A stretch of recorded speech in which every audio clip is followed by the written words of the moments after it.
Hello everybody, welcome back to another video. I'm hoping you guys are all having a fantastic day. So in today's video, as you can tell by the title and the thumbnail, we will be talking about a potentially very large winter storm that will be brewing across the northwestern United States and into southwestern Canada.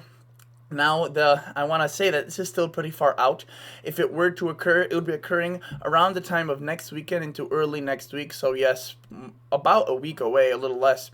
The models, unfortunately, are in disagreement, as per usual, though. The GFS has been consistently showing a pretty large system with a pretty robust development, while the European has been on and off and kind of disagrees with it. So I will be going over both scenarios and showing you what may be occurring.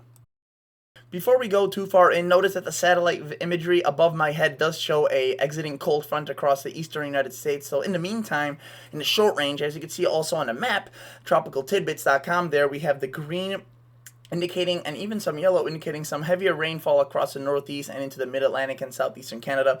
It came across my area earlier today, and I measured 2.3 inches of rain overnight, so that was a lot of rain, but we needed it. There was pretty much no sign of it by the time morning came.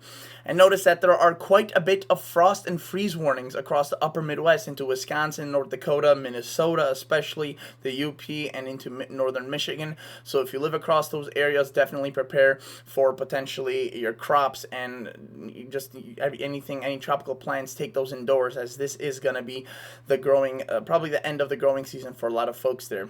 Came pretty late this year. My area still hasn't seen the frost, and it will most likely won't for a good while here in Chicago. So it's pretty lucky for the gardeners. I still have a few crops that I want to finish growing, like cabbage. So notice that right now, in the meantime, in the short term, there isn't going to be much going on, which is nice because I don't have to really focus on anything. I could just skip to talking about the system. The only area of interest that's kind of fascinating is potentially some tropical moisture hitting into the southwest there across Arizona, Utah, and Nevada. The moisture there is very much needed. So unless it is too heavy, which it doesn't seem it will be, and that tropical system itself will probably fall apart before it hits the Baja of Mexico or even California. So just the moisture remnants from that triggering some areas of rain.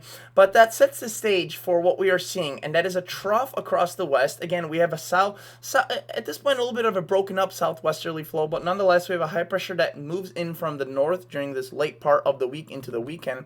And what this does is it allows, especially with that tropical moisture blocking that flow, it allows that pattern, the wind, to go from the southwest, and that is essentially what you really want to see when you're developing a system across the United States. You want to see a strong southwesterly flow, at least at this time of the year, a winter storm.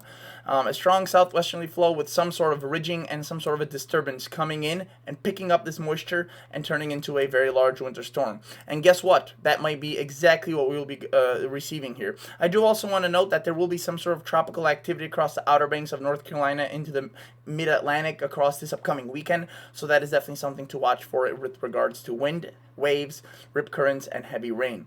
But now, shifting back west, notice that if you live across Mexico, especially western Mexico, to the Sierra Madres there will be a lot of rainfall here, with, again, potentially another tropical disturbance impacting your area. So that is definitely going to be something we will have to keep an eye on for, especially with flooding. That's the main concern there, with elevated terrain, landslides, mudslides. That all becomes a very large concern. But notice that by Sunday into late Saturday, we have a strong low pressure developing across the west. And again, with all this moisture getting pumped really far north, I mean, at this point, if I were to show you the temperature anomalies, we would be looking at Fahrenheit readings that are 8 to 12 to 16 degrees above average, so very warm. And if you were to look at the MSLP and PWatts, so basically how moisture rich the atmosphere is, you could see that these these values are very high. If we were to take a look at the anomaly map, this is what it looked like, and you could see that some of them are approaching the records in terms of the anomaly of how much moisture there will be this far north. Going back now to the MSLP and precipitation rain/frozen, note that as we push this forward into the day on Sunday, we see that potentially very heavy snow breaking out across western Montana into southern Alberta, across, again, the mountain ranges, not even in the direct impact of this system, that will receive moisture from this. So, for example, the Wasatch, Yellowstone, even the Bitterroots there, they could potentially see snow from this, even though, again, it seems as if the brunt of this potential beast, northeast will be across northwestern United States and southeastern Canada. Now, the models have been going back and forth on this for a few days now. The GFS initially was showing a large system similar to what it's showing now a few days ago, and then it disappeared, right? So I was gonna record a video, but then I was like, well, maybe it's too early. But then today it resurfaced. So at this point, even if it disappears again, I just want to mention it because I believe that there will be something. I don't think it will disappear fully. And again, it's less likely to disappear into just nothingness at this point, and I want to give you guys a warning. Also, at this point, do note that we will be seeing a lot of potentially, if this is correct, again, the models aren't fully in agreement, potentially very heavy rain, and some sort of essentially a nor'easter hitting the northeast United States and coastal areas here. So that is definitely something to watch on the other side of the spectrum. If this plays out, we will be looking at a lot of activity. And not only that, but potentially, again, more moisture and rain across the southwest from a tropical system to watch for. But note that by Sunday, this thing really turns into a beast. I mean, the snow, this would be a blizzard. This would be a blizzard if this were to occur. 985 millibars. Those millibars are very tightly packed. So many cities across southern, this would be now Manitoba, would be seeing a lot of snow, a very good amount of snow. And notice that this thing wraps up, brings potentially again blizzard conditions now into Saskatchewan, so a little bit out of the viewing area. But what this does is it doesn't bring in too much cold air behind this system. Notice also across the northeast at this time we still have that system spinning away, but it does deliver a kind of allows more of cool air to come in, and potentially we have another system following that next week and around this time when I'm recording this video, Tuesday of Wednesday the 14th 15th of October, and this could also result in a pretty powerful system. So now I want to take a look at that total snowfall. Again, this is from the GFS model. It's a slightly different map. We are now at pivotalweather.com, another great website that I use. The timestamp is in the top right, as with Tropical Tidbits. Notice that as I go through the weekend, the beginning of the weekend, not much snowfall. They're really, it's a warm pattern. But as I put this forward into Saturday and Sunday, we see that snowfall footprint explode.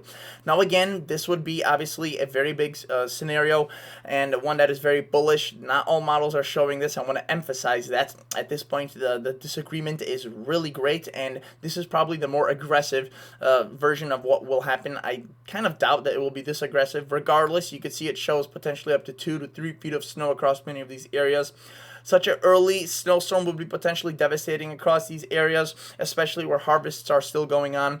But note that, again, this isn't record-breaking by any means. We've had systems like this before at this time of the year. But, these snowfall amounts would definitely be potentially historic. But again, the amounts, thankfully, are not really shown at this magnitude by many models. We are now looking at the European model, and by stark comparison, this is what it thinks will fall in terms of snowfall through the same exact time frame I just showed you on the GFS. And you can see that there is going to be mountain snow further south across the Sierras, the Cascades, but it's really missing that blizzard system. So now I want to kind of dive into the actual precipitation potential according to the European. So now to really drive home the point of the models being in disagreement, I will be showing you the European model. Let's take this through, right? Saturday, Sunday, it shows a storm, so don't get me wrong, it doesn't show sunshine and rainbows across the northwest, but it does show it a lot more disorganized, a lot of precipitation in the form of snow regardless, so a snowstorm, but it wouldn't be a monstrous snowstorm like the GFS shows. Notice that, interestingly enough, they do agree on the northeast potentially seeing some sort of a tropical disturbance, tropical enhanced storm, a nor'easter almost, if you will, potentially producing really heavy rain amounts, heavy rainfall amounts across the northeast and New England. So that is something to watch for. But notice that with regards to that blizzard potential, right? I mean, it shows a system, but it's too disconnected from that cold air. It doesn't wrap up into a tight comma-shaped backside, and so there is snow and activity, but it's just not in the way that the GFS showed. And just like the GFS, the European does show continued activity, continuous storms, but it's not as eager to develop a large system. Normally, I would take the GFS more with a grain of salt in this type of scenario where the European doesn't show much and the GFS shows a monster. But there are a few things that are making me kind of scratch my head and wonder if the GFS isn't onto something. And the few things that I'm talking about, one of them is the time. This system at this point is really not that far out. It is within that 5 to 6, 7 day time frame, which honestly is really, really not that far out, and the weather models are a little disappointingly out of whack here. So that is one thing. And also the second thing is that the GFS, you could see we have right now pulled up a model run from yesterday at 6 o'clock in the morning. So not today, but yesterday, so October 6th. And you could see that what it showed was a system that developed into a pretty large system and had a very notable, again, backside with comma-shaped cold blizzard conditions potentially on the backside of it. And as you could see, if I put this forward and show you what the model looked like 6 hours later, it also showed a powerful system. It obviously did do a little bit of back and forth, as the next few model runs it didn't show a system. As you can see, this is now, I believe, a model run that was initiated yesterday at midnight. This was today's model run in the morning at noon, which you could see it began showing that system as well right there, noon, and then today in the evening. So it kind of backtracked, formed a system, then it unformed it, and now it reformed it. So essentially, I believe that the GFS, if it were just kind of something to wash away quickly, it wouldn't have came back to the system as it did, and in a much stronger fashion than even some of the earlier model runs. Additionally, I want to show you one more thing that leads me to conclude that the GFS may be the trendsetter here. So right now what I have pulled up is the GEFS Ensemble. So this is a website called weathermodels.com, and here we can take a look at the GEFS Ensemble. So it is consistent of, I believe, 31 weather models. And what we are able to do here is take a look at all the weather models combined and overlay their snowfall graphic into one image, into one average, if you will. So let's take a look at what it showed this today in the morning at 6 o'clock in the morning, right, with this system. Notice that it showed snow across the northwest building this upcoming weekend, but what it did not really show was a cohesive system developing, or a cohesive even snow track developing across anywhere across the northwest or Canada. More across the mountains here, right, but that's more to do with the flow of moisture off the Pacific into these mountains, not a system. By noon today, however, what you could see is what started happening is we started seeing more of a snowfall footprint across southern Manitoba, Saskatchewan, Montana, and what that meant is that more and more models were showing that system now, where it started coming out and showing up in the average view, which we are looking at right now. And then by tonight, so like a few hours ago, this is what it looked like. And you can see that the models are continuously honing in on this system more and more and more. This can obviously still change, right? It could still weaken, but at this point, I do believe that there will be some sort of a system, potentially pretty large, with a lot of impacts across southern Canada and the northwestern United States.